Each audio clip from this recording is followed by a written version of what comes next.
من فيض مولانا الغفور قرآن رب العالمين جاء لنا نبراس نور فيه السعادة واليقين أسمى المعاني في السطور نسمو بها دنيا ودين نلقى الشفاعة في النشور بدلائل النور المبين في حفظه تحلو الأمور ما خاب من يرجو المعين نلقى الشفاعة في النشور بدلائل النور المبين بدلائل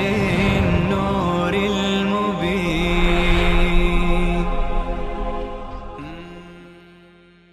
أعوذ بالله من الشيطان الرجيم. بسم الله الرحمن الرحيم.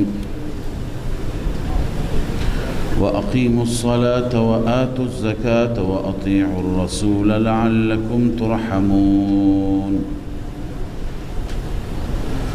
لا تحسبن الذين كفروا معجزين في الأرض ومأواهم النار ولبئس المصير. صدق الله العظيم.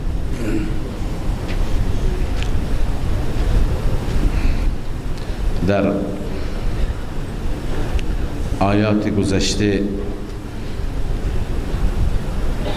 در بعضی از دستورات و احکام الهی که ارشاد فرمودند بیان فرمودند این دستور را خواندیم یا قل اطیعوا الله و اطیعوا الرسول، خدا را اطاعت کنید و رسول را اطاعت کنید. اطاعت خدا و اطاعت رسول شامل تمام احکام شریعت میشه، از نماز گرفته تا بقیه احکام. اما در این آیه شریفه‌ای که تلاوت شد میخوانیم و اقیموا الصلاة و آتوا الزکات. علما و مفسرین میفرمایند این عطف بر همون هست. وقتی که عطف بر اون هست در اطاعت خدا نماز، بحث نماز هم می آید، اما نظر به اهمیت نماز با توجه به اهمیت نماز و زکات بعد از احکام عمومی به صورت خاص نماز را یاد فرمودند و اقیموا الصلاة، به ویژه نماز را به جا بیاورید. اینها اصول فوز هستند، اصول رستگاری، اصول موفقیت. اقیموا الصلاة، نماز را به جا بیاورید، اقامه کنید. قبلا خدمت شما گفتیم که یکی هست خواندن نماز و یکی هست اقامه نماز. خدای عزوجل در هیچ جای قرآن نفرموده که نماز بخوانید صلو، بلکه همه جا گفته اقیموا الصلاة. یعنی تنها خواندن کفایت نمی کند، نماز را با جمیع حقوقش، با جمیع شرایطش، هم شرایط ظاهری هم باطنی. ظاهری از طهارت گرفته طهارت بدن و طهارت لباس و طهارت مکان، و باطنی خشوع خضوع توجه الی الله توجه قلب، همه اینها را رعایت کردن، وقت را رعایت کردن، مستحبات را رعایت کردن، آداب را رعایت کردن، این میشه اقامه نماز. پس اقامه نماز فرق میکنه تا خوندن نماز. الله میفرماید اقیموا الصلاة، نماز را اقامه کنید، و آتوا الزکات، و زکات بدهید. زکات مالتون را پرداخت کنید که اولی عبادت بدنی هست، دومی عبادت مالی هست. هر دو نوع عبادت لازم هستند و این دو به قول بعضی از علما که شمردند 62 جا نماز و زکات با هم ذکر شدند.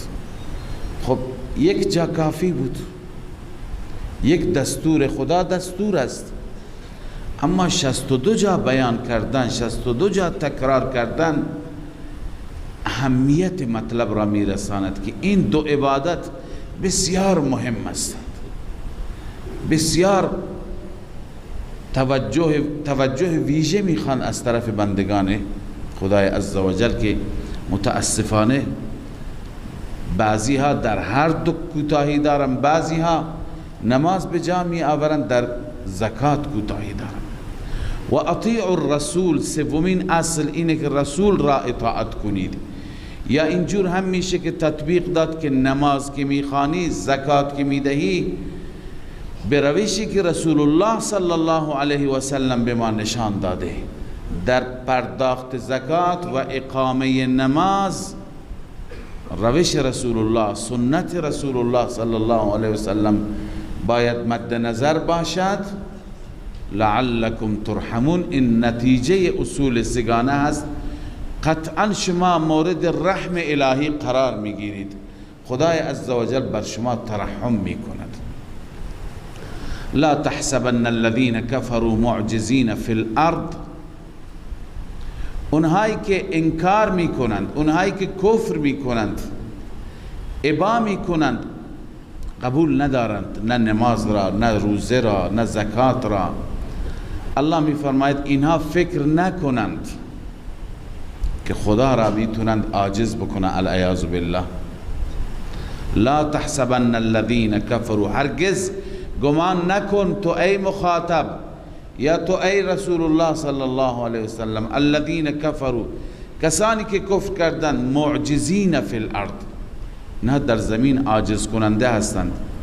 ببینید گاهی اگر از ماها کسی تخلفی بکنیم میتوانیم که پادشاهان دنیا را، حکومتدارها را عاجز بکنیم. مثلا یک مجرم مخفی میشه، یه جایی مخفی میشه، یه پناهگاهی برای خودش پیدا میکنه، بیرون نمیاد، تا آخر نمیتونن دستگیرش بکنند. یا اینکه از دایره حکومت اون حاکم، از کشوری که اون حاکم حکومت میکند میگریزد، فرار میکند، در یک کشور دیگه میره پناهنده میشه. خب تا آخر دست حاکم بهش نمیرسد. پس این مجرم عاجز کرد حاکم را، با گریختن، با پنهان شدن، با مخفی شدن عاجز کرد، دست حاکم بهش نرسید. پیش خدای عزوجل چنین چیزی نیست، کسی نمیتواند که چنان مخفی بشه که الله عزوجل را العیاذ بالله عاجز بکنه، یا بگریزد به ملک دیگه بره، به سلطنتی دیگه بره، جایی نیست. لذا الله می فرماید لا تحسبن الذين كفروا معجزین فی الارض، شما هرگز گمان نکن کسانی را که کفر کردند عاجز کننده هستند در زمین، نه خیر. و مأواهم النار، این نتیجه اخرویشون هست، جایگاهشون آتش جهنم است. و لبئس المصیر، جای رجوع بسیار بدی هست. الله پناه بده. خب این متعلق به بخش گذشته بود، آیات گذشته بود که یکی دو آیه مونده بود. یا ایها الذین آمنوا لیستأذنکم الذین ملکت ایمانکم، این بخش دوم سوره هست.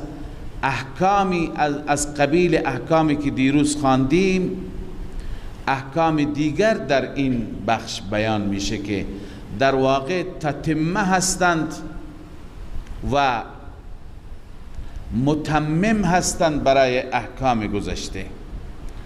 ما اولین حکم را که اینجا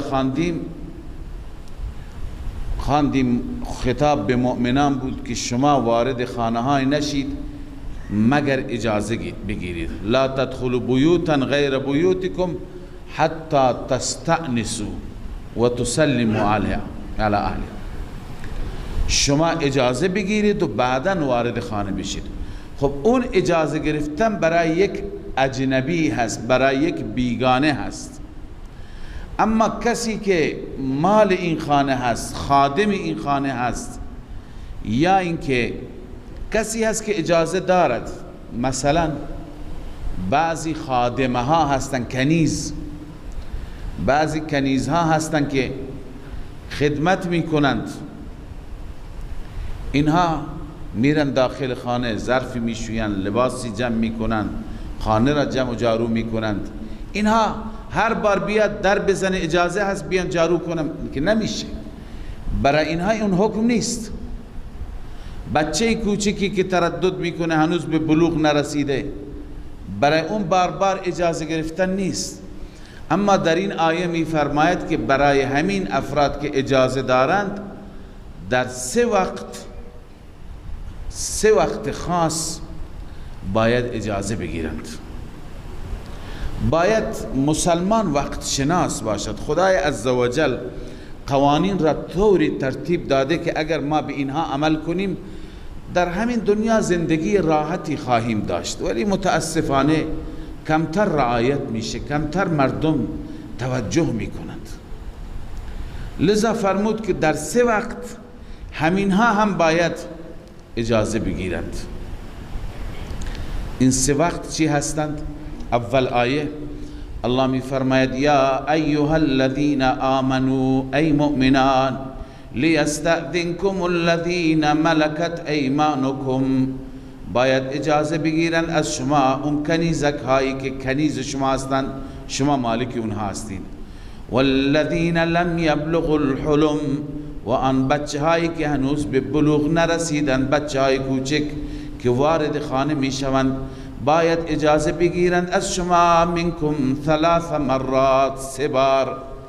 این 3 بار معمولا ساعتی هست، لحظاتی هست که شما در خانه لباس های اضافی را بیرون می کنید، لباس راحتی می پوشید، لباس خواب می پوشید، در شرایطی هستید که دوست نداری کسی دیگه شما را ببیند. لذا در این وقت که وقت استراحت خاص هست، در این 3 وقت یا امکان در انسان با همسرش باشد، در این وقت باید اینها که میان اجازه بگیرند. 1 من قبل صلاة الفجر، قبل از صلاة فجر، اون زمان که انسان تازه از خواب بیدار میشه. خب الان مردم برای کار و بار ساعت 9 و 10 میاند، قدیما زود می آمدن. اون زمان که هر کسی در لباس راحتش هست، امکان داره لباس های بسیار معمولی و مختصری به تنش باشد. 2 وحین تضعون ثیابکم من الظهیره، لحظه ای که شما لباس هایتون را میگذارید به وقت ظهر، وقت قیلوله. معمولا وقت ظهر هم وقت استراحت است برای کسانی که صبح تا دیر وقت نخوابند. البته کسانی که صبح زود سحر بیدار می شوند، بر حسب سنت بعد از اون نیاز میشه که ظهر ساعتی استراحت بکنند، قیلوله بکنند. این ساعت آن حضرت صلی الله علیه وسلم استراحت میکردند، سنت هم هست. لذا این وقت هم انسان لباسش را در میاره، دیگه کسی حتی همون افراد خاص نیان داخل خانه بدون اجازه. و من بعد صلاة العشاء، بعد از نماز عشاء که معمولا تازه انسان شروع به استراحت میکند، لباس را از تن در میاره.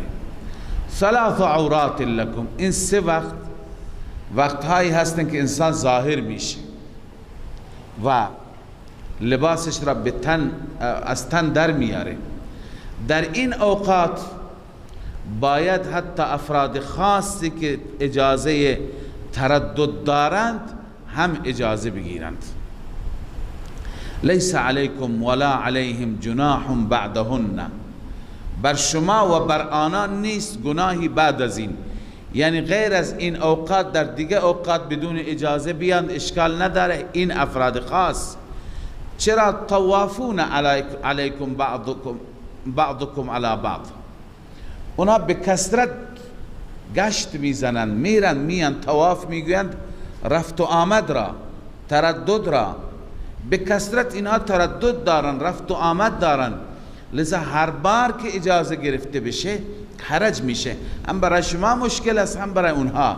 پس در اوقات دیگه نیازی به اجازه نیست، اما در این اوقات بله. کذالک یبین الله لكم الآیات، این گونه الله تعالی برای شما آیات را بیان میکند. والله علیم حکیم، خداوند علیم هست، یعنی حکمت ها را میداند. حکیم، الله عزوجل حکیم هست، در دستوراتی که به شما میدهد حکمت را، مصلحت را الله تعالی رعایت میکند، مصلحت همه شما را. لذا گاهی که ما وارد خانه نزدیکان خودمون میشیم فکر نکنیم که نزدیک ما هست، برادر ما هست، خواهر ما هست، خودمانی هست. اخیر اجازه گرفتن دستور شرعی هست. اجازه گرفتن اجنبیت و بیگانگی را ثابت نمی کند. اجازه گرفتن پایبندی به دستور خدا را ثابت می کند. بعضی میگن مگه ما بیگانه ایم؟ بیگانه که نباشید. اون عروس شما، اون زن برادر شما شاید در حالت بیپردگی بود. لذا انسان باید اجازه بگیرد. این دستورات هر چی که بیشتر رعایت بشه زندگی انسان سالمتر میشه، قلب مطمئنتر و آرامش بیشتری در زندگی حاکم میشه. خب بچه های کوچک گفتیم که نیازی به اجازه ندارند، اما وقتی که به بلوغ رسیدند و نزدیک بلوغ دیگه اینها اجازهشون شروع میشه.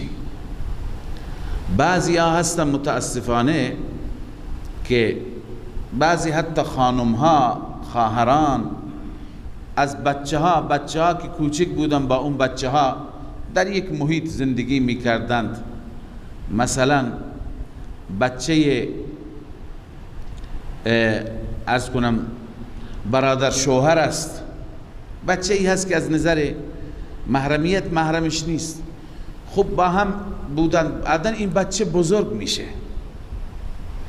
این بچه به بلوغ میرسد، جوان میشه. لذا چون که در کوچکی، در طفولیت پیشش بوده و هیچ نوع پرده حجابی نبوده، همون بی تکلفی را هنوز خواهد داشت. میگه عادت کردم. یا مثلا دختر عمو و پسر عمو در سن کوچکی با هم همبازی بودند، بی تکلف بودند، مثل برادر و خواهر بودند. وقتی که سنشون بالا میره، به بلوغ میرسند، احکام فرق میکنه. اینجا باید از همدیگه جدا بشن، فاصله بگیرن، حجاب را رعایت بکنن، در پرده باشد دختر. گرچه بی تکلف بودن مثل برادر و خواهر، خب اینا نکاحشون، عقدشون با هم دیگه جایزه. اگر محرم بودن عقدشون جایز نمیشد.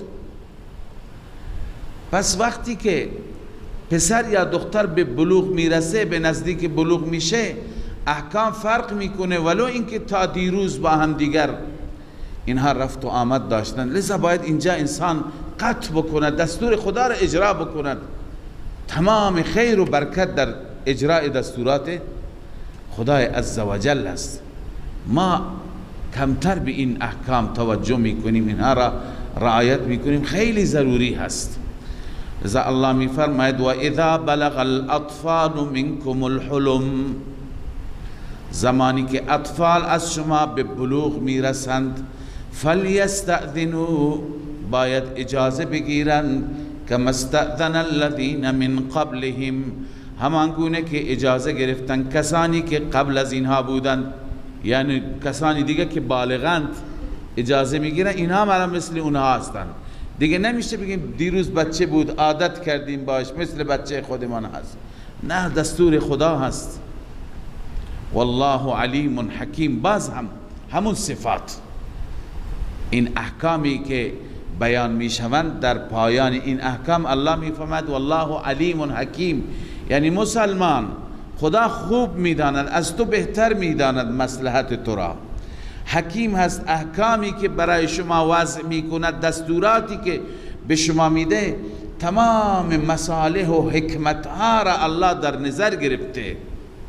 حکمتی که الله تشخیص میده تو تشخیص نمیدی، بس بیا تسلیم دستور رب باش. والله علیم حکیم. والقواعد من النساء اللاتي لا يرجون نکاحا. حکم دوم، ما قبلا درباره اینم تتمه اون حکم است، درباره حجاب زنان خواندیم که زنان خودشون را کاملا تحت پوشش قرار بدند، حیا و عفت را باید حفظ کنند. اما اگر زن پیرزنی بود، سنش بالا هست، چنان سنش بالا هست که هیچ توقع نکاح مجدد در صورتی که شوهرش فوت کرده از این نمی رود، از بس که سنش بالا هست. خب بعضی زنها هستن میگن ما پیر شدیم، مثلا 40-45 دارند، اینها امکان ازدواجشون هست. اما بعضی زنها از 60 رد می شوند که چنان پیر می شوند که آثار پیری به ظاهر بدن هم خودش را نشان میده. ظاهر بدن مثلا چهره چروک بر می دارد، دست و پا جمع میشه، موها سفید میشه، مشخص پیری. لذا وقتی که زن چنین شرایطی داشته باشد، بعضی لباسهای اضافی را در داخل خانه یا وقتی که از خانه خارج میشه، اگر مثل بقیه زنهای جوان حجاب نکند ایرادی نداره، گرچه قرآن میگه بازم بهتره براش. البته من خدمت شما عرض کنم که این به سن و سال نیست. بعضی زنها هستند که واقعا از نظر ظاهر پیری خودشون را نشون میدند، اما بعضی زنها هستند بلا نسبت به خودشون خیلی میرسند از نظر آرایش، ولو اینکه سنشون بالاست، ولی بسیاری از تدابیر را رعایت میکنند، مثل زن جوان میمانند از نظر ظاهر. اینا حکم جوانها را دارند، اینها دیگه مثل پیرها نیستند، اینها باید حجاب را کامل رعایت بکنند، اینها باید که هیچ بخشی از بدنشون ظاهر نشه. لذا الله میفرماید والقواعد من النساء اللاتي لا يرجون نکاحا. اون زنهای که نشستند، خانه نشینند، از زنهایی که امید نکاح ندارند، این اللاتي لا يرجون نکاحا تفسیر قواعد است. اینا که نشستن به چه معنا؟ یعنی هیچ فکر دیگه ازدواج نیست، برای همیشه بدون شوهر از شوهر وقتی که فوت کرده یا طلاقش داده، چون پیر است. فلیس علیهن جناح ان یضعن ثیابهن. خداوند عزوجل دو چیز برای این بیان میکند، یکی رخصت، یکی عزیمت. یکی رخصت، یکی عزیمت. رخصت یعنی اگر میخواست راحت تر باشه مرخصه، این کار را بکنه، اجازه برایش است. اما اگر به خود دستور، اصل دستور عمل کند بهتره. لذا اول رخصت. فلیس علیهن جناح، بر آنان گناهی نیست، ان یضعن ثیابهن، اینکه بگذارن لباسهای خودشان را، لباسهای اضافی را، مثلا چادر بزرگ را بذاره روسری داشته باشه، اما شرطش اینه غیر متبرجات بزینه، نه اینکه زینت خودش را به معرض نمایش بگذارد. این همون زنهایی بود که عرض کردم با وجودی که پیرن جوانند، جراحی میکنه یا وسایل آرایشی زیاد استفاده میکنه که سالم مونده. لذا این که خودش را نشان بده این تبرج به زینت است، زینت را به نمایش گذاشتن است. این نه، اونی که عرض کردم چنان بدنش جمع شده، ضعیف و نحیف و لاغر شده، چروک برداشته که پیری خودش صدا میزنه، خب اون اشکالی ندارد. اما و ان یستعففن خیر لهن، این دوم هست، عزیمت. اون رخصت بود، این عزیمت. اما اگر همین زنها باز هم پرهیز کنند و دوری بکنند از بیپردگی، بهتر است برایشان. همین ها هم رعایت بکنند. والله سمیع علیم. الله عزوجل شنواست، علیم داناست. الله تعالی هم اقوال شما را میشنود، هم حالات شما را میداند و خدای تعالی برای شما حکم صادر میکند.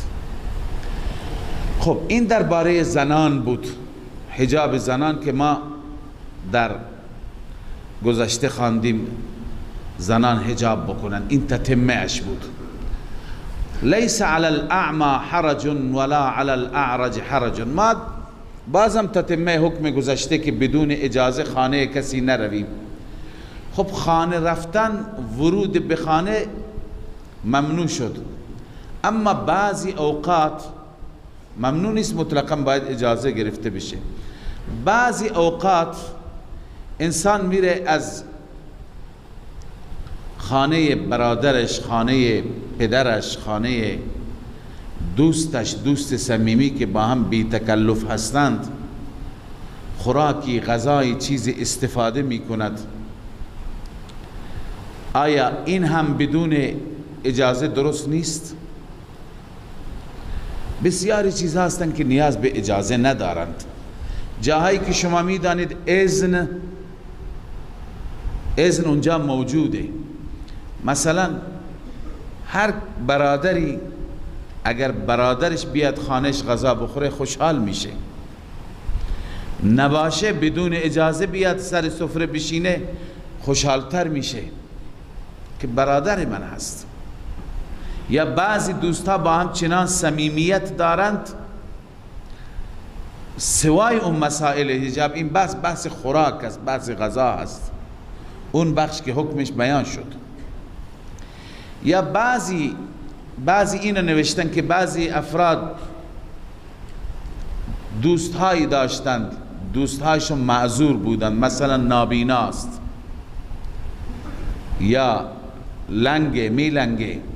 خب این دوستش را میبره بدون اجازه پدر خونه پدر، در صورتی که خودش با پدر زندگی نمیکنه. بدون اجازه مادر خونه مادر، در صورتی که مادر خونه جداگانه ای داره. بدون اجازه برادر خونه برادر. این اشکالی ندارد. در شأن نزول این در بعضی روایت ها نوشتن بعضی افرادی که معذور بودند، مثلا نابینا بودند یا مریض بودند، با دوستان خودشون میرفتن، اون دوستان خونه بقیه اقارب و خویشاوندان، مثلا خونه برادرشون میبردن، به اینا غذا میدادن. اینا یک مقدار در فکرشون این غذا دادن خوب نبود. میگفت این از خودش به ما نداد، از خونه برادرش داد، معلوم نیست که برادرش راضی هست یا نیست، برای من این نان حلال یا نیست. میگه اون وقت این آیه نازل شد. بعضی دیگه شأن نزول های متعددی بیان کردند. بعضی افراد میگویند که مثلا دو تا دوست بودند، یک دوستی میرفت جایی، کلید خانه را به دوست دیگه داد که تو خونه باشد، از خانه نگهبانی بده. خب این دوست فقیر بود، بی بضاعت بود، چیزی نداشت. در خانه همه چیز موجود بود، آرد بود، غذا بود، خرما بود، ولی این میگفت چون مال دوستم هست من اجازه نگرفتم. با هم بی تکلف بودن، لب به غذا نزد. از اون طرف که دوستش آمد خیلی ضعیف شده بود، گفت چرا از این همه وسایل که جا بوده استفاده نکردی؟ گفت که من اجازه نداشتم. اینجا این که اجازه نمیخواد. یا مثلا الان در شرایط ما دوست خانهش را در اختیار ما میگذارد که ما اونجا چند روز بمانیم، یا اینکه خودش مسافرت میره کلید را به ما میده، ما جای دیگه نداریم، همون جا هستیم. خب یخچالش پر از وسایل هست، غذا هست، نان هست، پنیر هست، فلان هست، این دیگه نیازی به اجازه ندارد وقتی که چنان صمیمیتی است که با هم بی تکلف هستیم. در چنین مواردی این آیه میگوین نازل شد. خب از این موارد زیاد هستند، شما خودتون در ذهنتون بسیاری صورتها را دارید. لذا الله می فرماید لیس علی الاعمى حرج، بر اون انسانی که نابینا هست بر او حرجی نیست، یعنی اشکالی ندارد. ولا علی الاعرج حرج، و اون کسی که لنگ هست بر او حرجی نیست. ولا علی المریض حرج، و اون کسی که مریض هست بر او حرجی نیست. ولا علی انفسکم، و نه بر خود شما، ان تأکلوا من بیوتکم، اینکه بخورید شما از خانه هایتون و به اونها بدید. او بیوت آبائکم، یا خانه های پدرانتان. او بیوت امهاتکم، یا خانه های مادرانتان. او بیوت اخوانکم، یا خانه برادرانتان. او بیوت اخواتکم، خانه های خواهرانتان. او بیوت اعمامکم، یا خانه عمویتان. او بیوت عماتکم، یا خانه های عمهای شما. او بیوت اخوالکم، یا خانه های دایی شما. او بیوت خالاتکم، یا خانه خاله های شما، دایی ها و خاله ها. او ما ملکتم مفاتحه، یا اون خانه که کلیدش را شما مالک هستید. فعلا کلیددار شما هستید، امین شما هستید، امانتدار شما هستید، خانه با تمام وسایل در اختیار شماست. او صدیقکم، یا دوست شما، دوست صمیمی شما از خانه او. شما اگر چیزی مصرف بکنید بخورید، این اشکالی ندارد که کسی در دلش بگه برای من حرام شد، اجازه نگرفتم. بعضی مردها تکلف دارند، خشکی هم دارند، در خانه میان یه چیزی میبینم میگه من بدون اجازه این چیز را خوردم. گاهی آدم ناراحت میشه، چقدر تکلف. یه خرمای مثلا خورده، آمده مثلا کسی تو خونه شما درخت توتی هست، یک توتی برداشته، بعد میگه من یک توت خوردم، اجازه نگرفتم از شما. اینقدر اسلام سخت نگرفته که ما بعضی وقتا خشکی میکنیم. لذا انسان میدوند این آقا طبیعتش چیه. من چیزی تو خونهش خوردم خوشحال میشه، راضی میشه. خب این نیاز به اجازه نداره. هر جایی که انسان احساس میکنه طرف بر طرف سخته دیگه، اونجا بالخصوص مثلا طلاب تو اتاقشون امکان داره غذای بیارن به اندازه یک نفر، دیگه طرف دوم نفر دوم نگین دوست من از فرقی نمی بیاد غذای اون بخوره، اونجا اجازه لازم است. ولی نه تو خونه ها که همه چیز فراوان است این چیزها لازم نیست. لیس علیکم جناح ان تأکلوا. خب اینجا بحث نابینا آمد، بحث اعرج آمد. امکان در شما با اینها در یک ظرف، بعضی میگن سنت با هم بخوریم. خب بعضی طبیعت ها فرق میکنه. شما در یک ظرف غذا بخورید 3-4 نفر، اون کسی که نمیبیند اون خوردنش فرق داره، شاید بر شما سخت بشه. اون از کجا میخوره؟ جلوی خودش را میبینه، از جلوی کسی دیگه میخوره، به چه شکل غذا را آلوده میکنه. یا کسی که مثلا اعرج هست، لنگ هست، طوری میشینه که باید پایش را دراز بکنه، انسان با او نشستن در کنار او حرج میشه. همچنین مریض. لذا در این شرایط اگر ما بگیم که نه یک جا باید بخوریم، سنت هست، الله اینجا برای ما اجازه داده. یا افراد طبیعتایشون فرق دارد، یکی دوست داره با کسی دیگه بخوره، 3 نفر 4 نفر 2 نفر با هم در یک ظرف غذا بخورند، بعضی میخواند که جدا بخورند. لذا الله می فرماید لیس علیکم جناح ان تأکلوا جمیعا او اشتاتا. گناهی بر شما نیست که شما همه بخورید، همگی با هم بخورید. او اشتاتا یا متفرق، جدا جدا.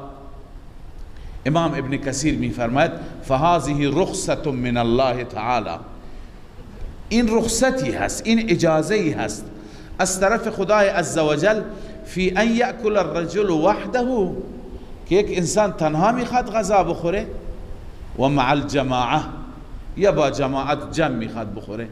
و ان کان الاکل مع الجماعت ابرک و افضل، گرچه خوردن با جماعت، با هم خوردن در یک ظرف بزرگ غذا گذاشتن، هر یکی از یک گوشه خوردن باعث برکت بیشتر و باعث فضل بیشتری هست، سنت همینه.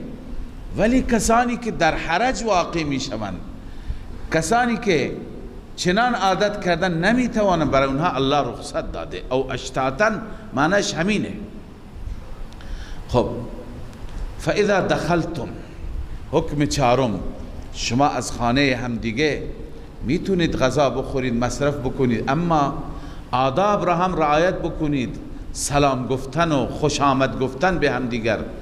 فاذا دخلتم بیوتا، هرگاه شما داخل خانه ها شدید، فسلموا علی انفسکم تحیة من عند الله مبارکة طیبة، سلام بگویید علی انفسکم، به خودتان. به خودتان، من به خودم سلام بگم معنیش اینه که من وقتی که به برادرم، به دوستم سلام میگم، به خودم گفتم، چون اونم به من میگه و علیکم السلام. تحیة من عند الله مبارکة طیبة، این تحیه هست و تحفه خدایی هست از جانب الله که مبارک هست، تو این برکات هست. سبحان الله. السلام علیکم برکات داره. السلام علیکم جمله دعایه هست، ما به این بعدش فکر نمی کنیم. هم دعا هست هم محبت میاره. وقتی که من به برادرم میگم السلام علیکم، یعنی سلام خدا بر تو باد، یعنی از طرف خدای عزوجل چنان سلامتی که از هر آفت، از هر مصیبت، از هر مریضی، از هر خوف خطر در امان باشی، سالم باشی برادر. این محبت میاره. السلام علیکم. پس الله میفرماید این مبارک هم هست، طیبه هم هست. طیبه زیبا هست، زندگی انسان را طیب میکند، زندگی را شیرین میکند. اما متاسفانه کمتر در عرف خود ما سلام گفته میشه و سلام کم کم جمع میشه. بعضی ها جایگزین هایی برای سلام آوردند. همین که دیروز عرض کردم، یکی میگه یا الله، میگه بفرما، دیگه تمام شد، سلام نگفتند. الان یا الله هم خوب، نام خداست، اما السلام علیکم سنت است، سنت رسول الله صلی الله علیه وسلم است. حتی برگشتن و رفتن خداحافظی هم السلام علیکم، این جمله دعایه هست. جمله دعایه هست و یک فایده جمله دعایه هست. دوم این که عمل به سنت شده ثواب میرسد. دو، سوم این که رسول الله صلی الله علیه وسلم فرمود اونی که اول سلام میگوید اون از کبر، از تکبر بری هست، در واقع نوعی تواضع هست. سه، چهارم این که محبت میارد، خیلی فواید داره. پس باید اصل اون چیزی که اسلام گفته باید جایگزین کنیم. کذالک یبین الله، این ترغیب است. الله این گونه برای شما آیات را بیان میکند.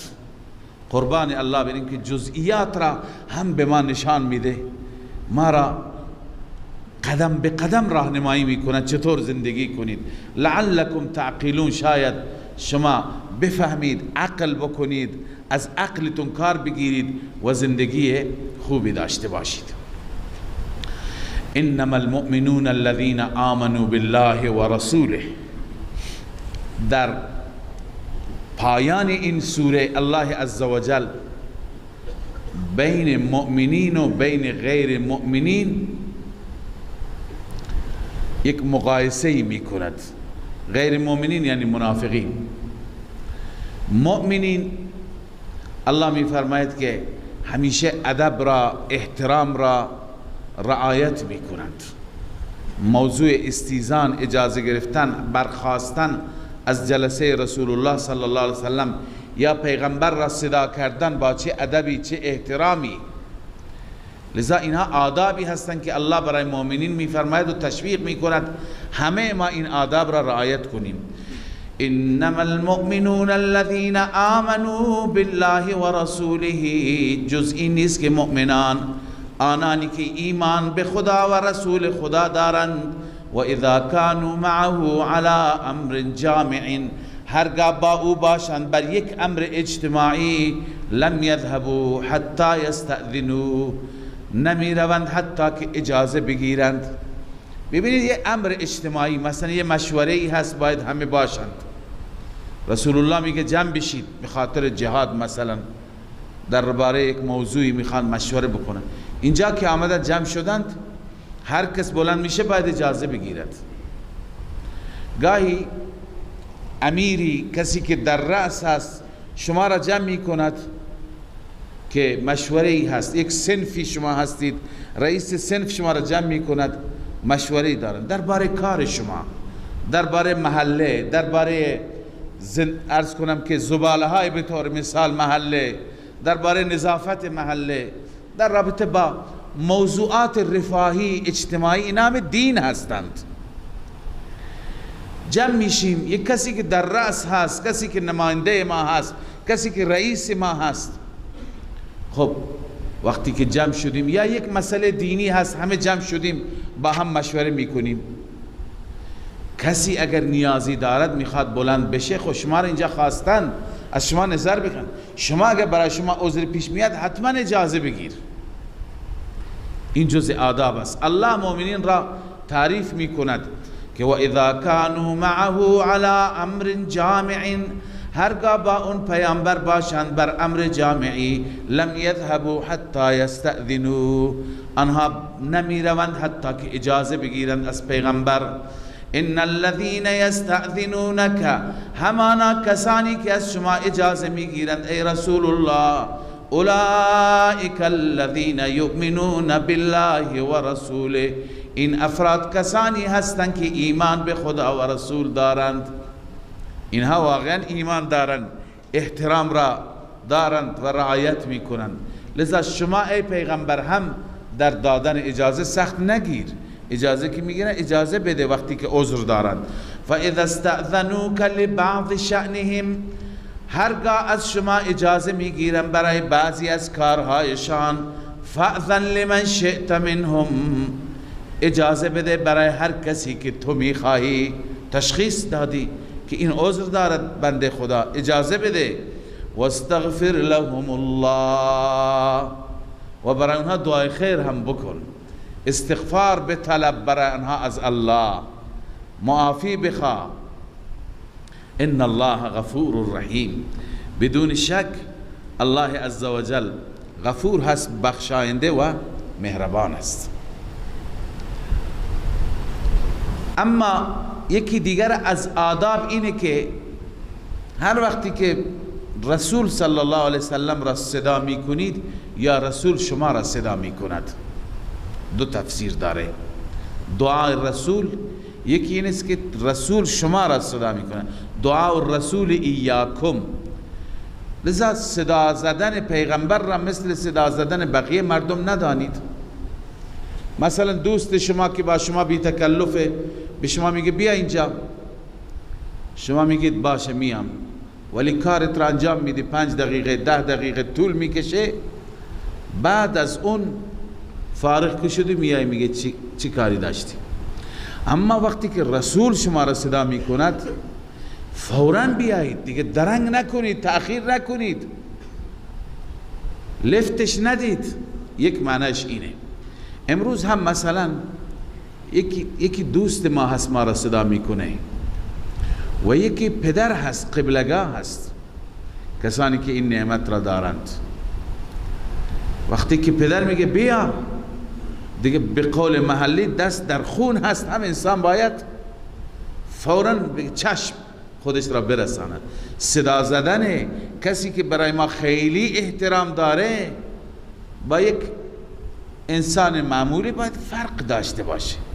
اینجا درباره رسول الله صلی الله علیه وسلم است. یک تفسیر اینه یک تفسیر دیگه اینه که شما که پیغمبر را صدا میزنید مثل این که همدیگر را صدا میزنید نباشه، احمد، محمود، فلان. نه، رسول الله را حتی بعضی ها می آمدن گفتن یا محمد. الله عزوجل تذکر داد نه، بلکه رسول الله را با احترام صدا بزنید. حتی اجازه نداریم اسمش را بگیم، یا رسول الله، یا حبیب الله، یا نبی الله، یا خلیل الله. امروز هم شما که اونجا انشاءالله توفیق تشرف داشته باشید برای عرض سلام بروید، اونجا هم شما می روید، شما عرض سلام میکنید با نام. اونجا شما اجازه نداری بگی السلام علیک یا محمد. این حکم امروز هم هست، السلام علیک یا ابا القاسم. نه، این اجازه ندارید. اونجا که میریم هم میگیم السلام علیک یا رسول الله، السلام علیک یا حبیب الله، السلام علیک یا رحمت للعالمین. اون صفاتی که الله گفته در قرآن بهش باید با اون صفات صدا بزنیم. لذا الله می فرماید لا تجعلوا دعاء الرسول بینکم كدعاء بعضكم بعضا. شما قرار ندهید صدا زدن رسول الله را بین شما. عرض کردم یا تفسیرش اینه رسول الله شما را صدا میزند، یا اینکه وقتی که شما رسول الله را خطاب میکنید و صدا میزنید بین خودتان که دعای بعضکم بعضا، مثل خواندن بعضی از شما بعضیتون را. شما هم دیگر را چطور صدا میزنید یا چطور لبیک و اجابت میگویید برای خواندن هم دیگر؟ مال رسول الله فرق داشته باشه. قد يعلم الله الذين يتسللون منكم لواذا. این زجر برای منافقین است. عرض کردم مقایسه ای هست بین صفات مؤمن و صفات منافق. مؤمن کمال ادب و احترام دارد، منافق نه. منافق نیرنگ باز است. درباره مؤمن خواندیم که اذا كانوا معه على امر جامع لم يذهبوا حتى يستأذنوا. در محضر رسول الله باشند بدون اجازه خارج نمیشه، نشسته. اما منافق نه، نگاه میکنه از ستونی را پناه قرار بده در بره، یا یک آدمی بلند بشه در سایه او در پناه او آهسته در میره بدون اجازه. الله میفرماید قد یعلم الله الذین یتسللون منکم لواذا. همانا الله میداند کسانی را که تسلل میکنند. تسلل در رفتن را میگن. لوازن یعنی پناه گیرنده حال است، در حالی که پناه گرفته، یعنی در پناه شخصی، در پناه ستونی یا در پناه دیوار خودش را پایین میکند، در میره که پیغمبر او را نبیند. الله میفرماید فلیحذر الذین یخالفون عن امره. باید برحذر باشند، بترسند آنانی که مخالفت امر رسول را میکنند. از چی بترسند؟ ان تصیبهم فتنه، از اینکه فتنه یعنی عذابی در همین دنیا اونها را بگیره، او یصیبهم عذاب علیم، یا اینکه به اونها عذاب علیم در آخرت به سراغشون بیاید. لذا باید بترسند. در پایان بیان توحید هست و مدعای اصلی، اصل همه احکام مسائل برای اثبات توحید است. جهاد هم هست برای اعلاء کلمت الله و توحید. لذا الله می فرماید الا ان لله ما فی السماوات والارض. همانا برای الله است تمام تصرفات، تمام اختیارات آسمانی و زمینی. قد یعلم ما انتم علیه. همانا الله میداند آن حالتی که شما بر او هستید، یعنی از احوال و شرایط شما کاملا خبر دارد. و یوم یرجعون الیه فینبئهم بما عملوا. الله میفرماید روزی که برگردانده میشوند این انسان ها به سوی خدا، خدا خبر میدهد که چه عمل کردند. فینبئهم بما عملوا، اعمالشون را خبر میدهند. گاهی بنده عرض میکنم ما اگر همین یک آیه را بر صفحه دلمان بنویسیم، بر تخته قلبمان بنویسیم، برای تقوای ما کافی هست.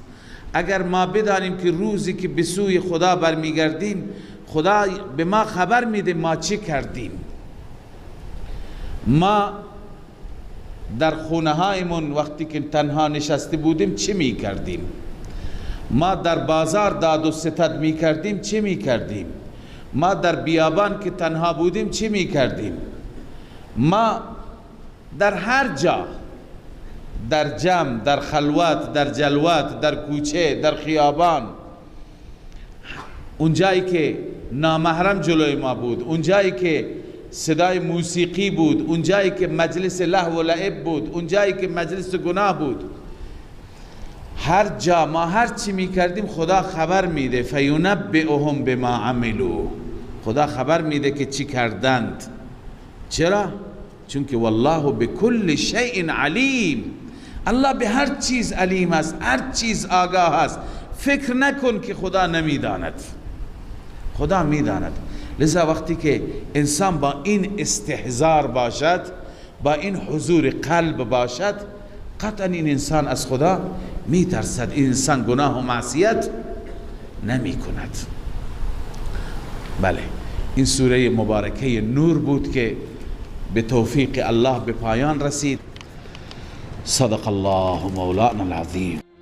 من فيض مولانا الغفور قرآن رب العالمين جاء لنا نبراس نور فيه السعادة واليقين أسمى المعاني في السطور نسمو بها دنيا ودين نلقى الشفاعة في النشور بدلائل النور المبين في حفظه تحلو الأمور ما خاب من يرجو المعين نلقى الشفاعة في النشور بدلائل النور المبين بدلائل النور